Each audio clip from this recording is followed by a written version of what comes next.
Those chords you heard are just 3 notes played at the same time. And there are 2 simple ways to build any major or minor chord from scratch. If you know how to play a scale, then you already know it's chord. So in C major, the first note is C, the third note of the scale is E, and the 5th note is G.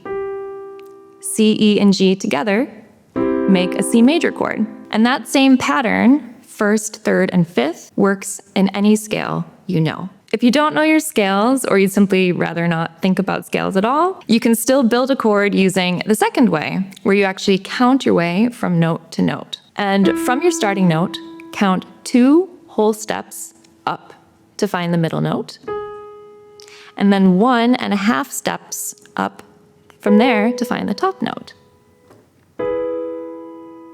2 whole steps, then 1.5. When beginners learn chords, they tend to play every chord in the same way, with the root note on the bottom. So for example, a C major chord with a C as the lowest note, or an F chord with F as the lowest note. That's what we call root position. Your hand ends up having to jump a lot around the keyboard, and that leaping is what makes it sound blocky.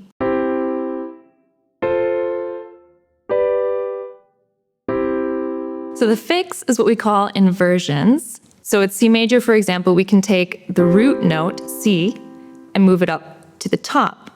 And this gives us the first inversion with E as the lowest note.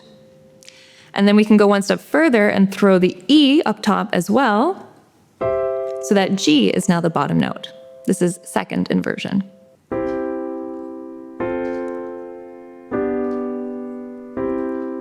Did you hear how much smoother that was? And also, did you notice how my hand barely moved? So if you really want to improve your chord playing, don't only ever practice the root position of chords. Also get to know each chord's inversions and explore how it feels to use inversions to connect one chord to another.